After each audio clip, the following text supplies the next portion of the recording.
Hello बच्चों, नीलम home science classes में आपका बहुत बहुत स्वागत है।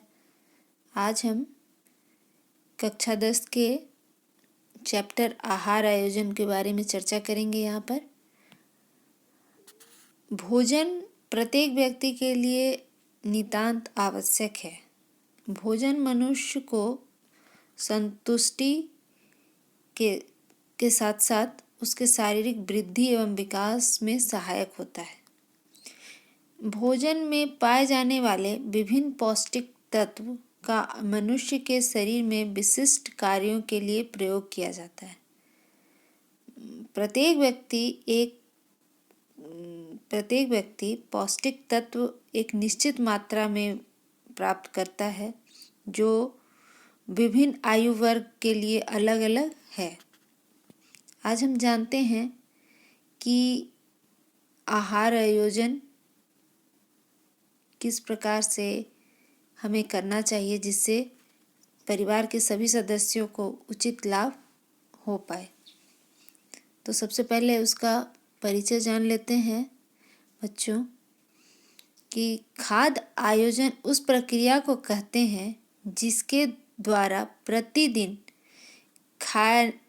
खाए जाने वाले आहार का निर्णय होता है, जिसके लिए सोच विचार और प्रयास तथा पोषण संबंधी ज्ञान की आवश्यकता होती है।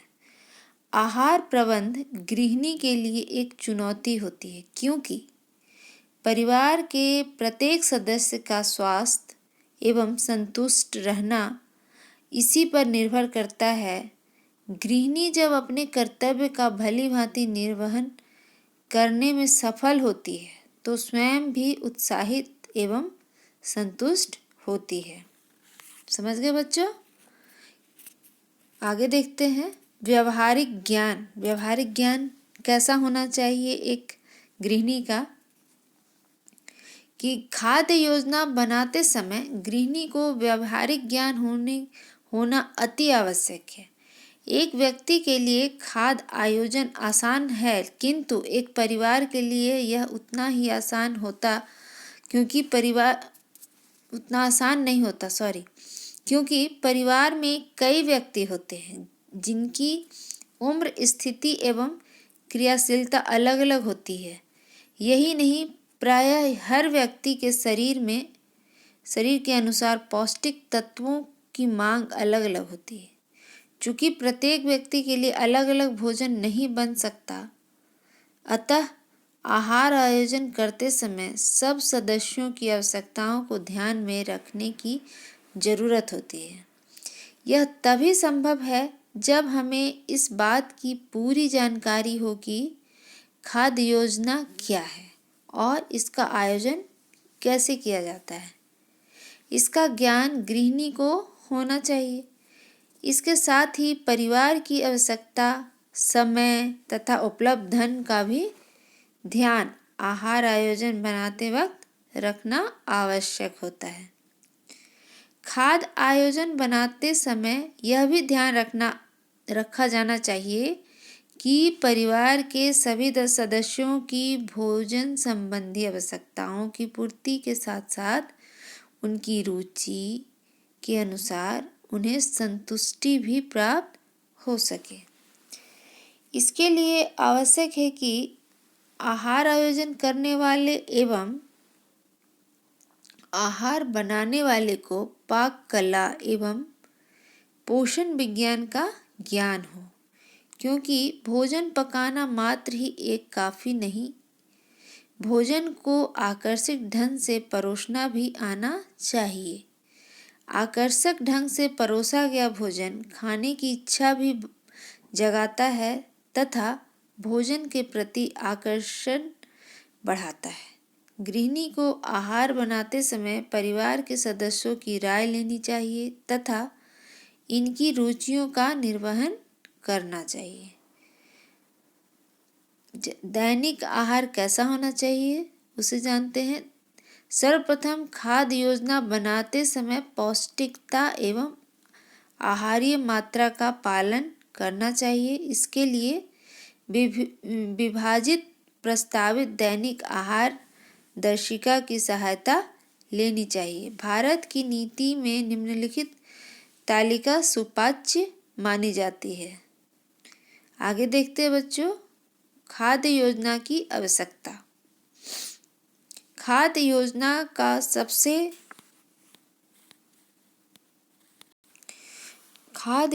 का सबसे पहला उद्देश्य है प्रत्येक व्यक्ति को उसकी आयु, लिंग व संरचना के अनुसार पोषण संबंधी आवश्यकताओं की पूर्ति करना।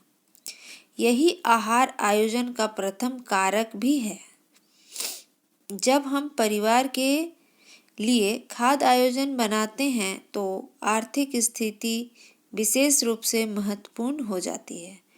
जैसे कि आप जानते हैं कि एक परिवार में विभिन्न व्यक्ति हो सकते हैं, जैसे बच्चा, किशोर, वयस्क, गर्भवती स्त्री, वृद्ध व्यक्ति इत्यादि, है ना बच्चों।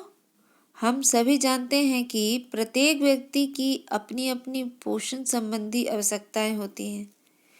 खाद्य योजना का मूल उद्देश्य प्रत्येक व्यक्ति की पोषण संबंधी व्यक्तिगत आवश्यकताओं की पूर्ति करना होता है। यह तभी संभव है जब हम प्रत्येक व्यक्ति के लिए पोषक तत्वों की प्रस्तावित दैनिक मात्राओं के अनुरूप संतुलित आहार का क्या करेंगे, आयोजन या नियोजन करेंगे। पहले आयु के अनुसार होना चाहिए। जैसे बच्चों को आयु एवं प्रौढ़ व्यक्ति की अपेक्षा कम मात्रा में भोजन की आवश्यकता होती है।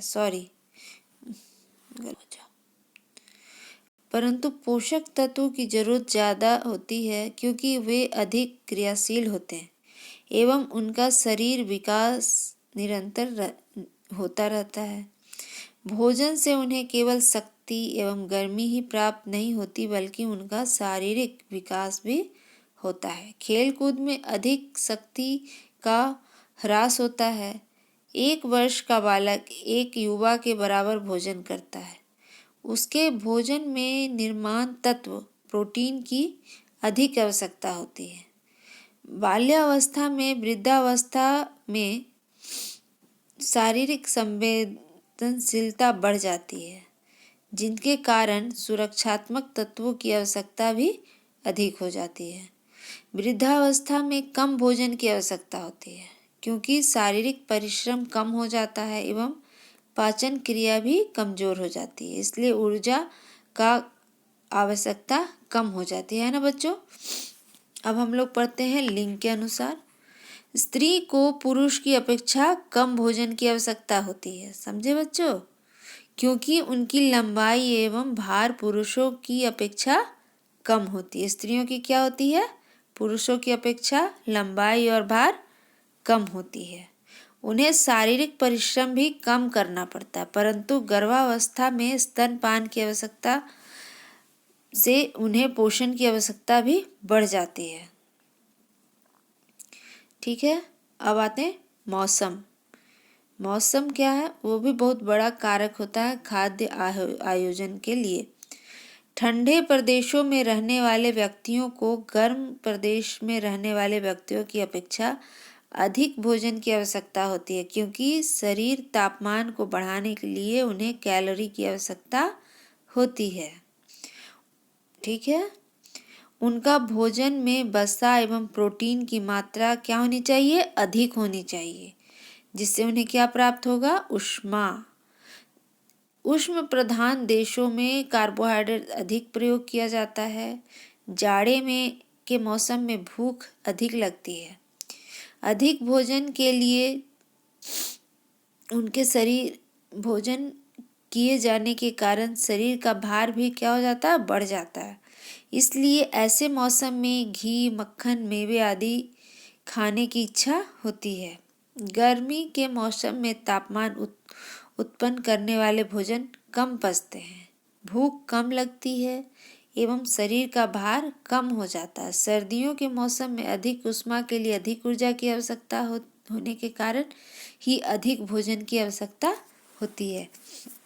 समझ गए बच्चों कि गर्मियों में हमें शरीर को क्या कम ऊर्जा वाला भोजन खाना चाहिए और गर्मियों में सर्दियों में हमें अधिक ऊर्जा देने वाले भोजन प्राप्त करने चाहिए और गर्मियों में कम ऊर्जा देने वाले भोजन को खाना चाहिए। अब आते हैं हम लोग पेशा के अनुसार भी भोजन का आयोजन किया जाता है। जैसे अधिक शारीरिक परिश्रम करने वाले व्यक्ति जैसे कूली, मजदूर, लकड़हारा, धोबी, रिक्शा चालक, ऐसे व्यक्तियों के लिए जो शक्ति एवं ऊर्जा की अधिक आवश्यकता होती है, इनके लिए अधिक कैलोरी, ताप की आवश्यकता होती है। ऐसे व्यक्ति को भोजन में अधिक कार्बोहाइड्रेट की आवश्यकता होती है। आराम से बैठे एवं मस्तिष्क से काम करने वाले जैसे डॉक्टर, वकील, टाइपिस्ट, इन सबों को प्रोटीन एवं कम कार्बोहाइड्रेट की आवश्यकता होती है। उन्हें अधिक परिश्रम करने वालों की अपेक्षा कम भोजन की आवश्यकता होती है। अब आते हैं हम लोग शारीरिक जरूरत के संदर्भ में। इस शारीरिक जरूरत के अनुसार भी भोजन का आयोजन किया जाना चाहिए। जैसे बच्चों की लंबे या मोटे शरीर के लोगों को छोटे एवं दुबले शरीर के लोगों की अपेक्षा अधिक भोजन की आवश्यकता होती है। शरीर भार पर भोजन की मात्रा अधिक निर्भर करती है। लंबे व्यक्ति के शरीर में ताप का अपव्यय नाटे व्यक्ति की अपेक्षा अधिक होता है, इसलिए ऐसे व्यक्ति को अधिक भोजन की आवश्यकता होती है। ठीक है बच्चों, जो लंबे व्यक्ति होते हैं उन्हें ज़्यादा भोजन की आवश्यकता होती है और नाटे व्यक्ति के लिए कम की आवश्यकता है। अब आते हैं पारिवारिक सदस्यों की संख्या। ये भी बहुत बड़ा कारण होता है आहार आयोजन में। परिवार का आहार आयोजन भोजन व्यय को बहुत अधिक प्रभावित करता है। यह तो स्पष्ट है कि परिवार के सदस्यों की संख्या बढ़ते ही परिवार में भोजन व्यय को भी बढ़ा देती है। तथापि जैसे जैसे सदस्यों की संख्या बढ़ती है, प्रत्येक व्यक्ति भोजन पर खर्च घटता जाता है। इसी स्थिति पर बड़े समूह की भोजन लागत निर्धारित की जाती है। यदि बड़े समूह के लिए भोजन बनाया जा रहा है तो प्रति व्यक्ति मूल्य उतना ही कम हो जाता है और जितने छोटे समूह के लिए भोजन बनाया जाता है तो प्रति व्यक्ति मूल्य उतना ही बढ़ जाता है। अगर मेन्यू दोनों स्थितियों में एक हो तो। अब आगे पढ़ते हैं परिवार की आर्थिक स्थिति। आहार आयोजन में परिवार की आर्थिक स्थिति भी बहुत बड़ा कारक होता है। आहार आयोजन का दूसरा महत्वपूर्ण घटक व्यक्ति का परिवार की आर्थिक स्थिति है। अच्छी आर्थिक स्थिति आहार आयोजन में कुछ हद तक स्वतंत्रता प्रदान करती है, परंतु निम्न आर्थिक स्थिति आहार आयोजन पर प्रतिकूल प्रभाव डालती है। हम सभी जानते हैं कि परिवार के प्रत्येक सदस्य के लिए भोजन की मात्रा व प्रकार का चयन परिवार की आय अर्थात भोजन के लिए उपलब्ध धन पर निर्भर करता है। समझ गए बच्चों? अब आते हैं हम लोग खाद्य सामग्री की उपलब्धता। ये भी बहुत बड़ा फैक्टर होता है आहार आयोजन के लिए।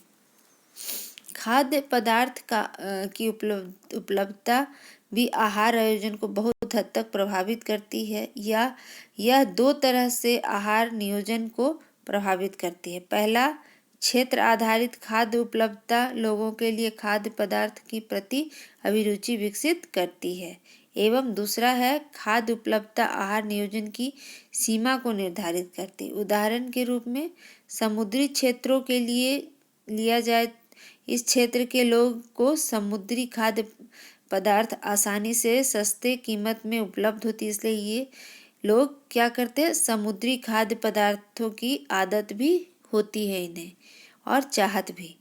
अब अगर ऐसे क्षेत्र के लोगों के लिए आहार नियोजन किया जाता है तो समुद्री खाद्य पदार्थों को नज़रअंदाज किया जाता है तो आहार नियोजन लाभकारी साबित नहीं होगा। आगे देखते हैं पारिवारिक उद्देश्य। ये भी बहुत बड़ा कारण होता है फूड प्लानिंग में। परिवार के सदस्यों की संख्या, आयु, लिंग व संरचना को ध्यान में रखते हुए परिवार के सभी सदस्यों की पोषण संबंधी आवश्यकताओं को पूरा करना। पहला है परिवार की पोषण संबंधी आवश्यकताओं को पूरा करना। दूसरा है परिवार की आय के आधार पर आहार आयोजन बनाना, अर्थात उपलब्ध धन का सर्वोत्तम तरीके से सदुपयोग करना। फिर है भोजन की उचित खरीदारी पकाने तथा परोसने में सहायता करना। समय, श्रम तथा ईंधन की बचत करना। तीनों खाद्य वर्गों में से उचित खाद्य वर्गों को चुनाव द्वारा भोजन में विविधता लाना। अगला है रंग, बनावट तथा स्वास्थ्य को ध्यान में रखते हुए उचित खाद्य पदार्थों का चयन द्वारा भोजन को आकर्षक व स्वादिष्ट बनाना। अगला है परिवार के सदस्यों की पसंद नापसंद को ध्यान में रखते हुए पौष्टिक आहार आयोजन करना। फिर है समय पूर्व आहार योजना बनाना, ताकि पूर्व तैयारी की आवश्यकता हो तो वह भी की जा सके तथा बचे हुए भोजन का भी सही उपयोग हो सके। एक और बहुत बड़ा कारण है पसंद और नापसंद। पसंद और नापसंद भी बहुत बड़ा कारण होता है फूड प्लानिंग में।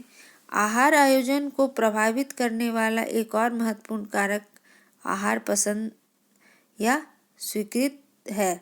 व्यक्ति अपने स्वभाव तथा क्षेत्रीय सामाजिक संस्कृति, परिवेश, धार्मिक भावनाओं, पारिवारिक रीतियाँ अपनी अपनी पसंद नापसंद को प्रभावित करता है। आहार आयोजन में सारे तत्व बाधा उत्पन्न करते हैं। उदाहरण स्वरूप अगर किसी व्यक्ति को जो अपने धार्मिक भावनाओं के कारण मांसाहार को नापसंद करता है, आहार आयोजन के तहत मांसाहार दिया जाता है तो वह अपने आहार को नापसंद करेंगे। ऐसी स्थिति में इस प्रकार का आहार आयोजन बेमानी हो जाएगी।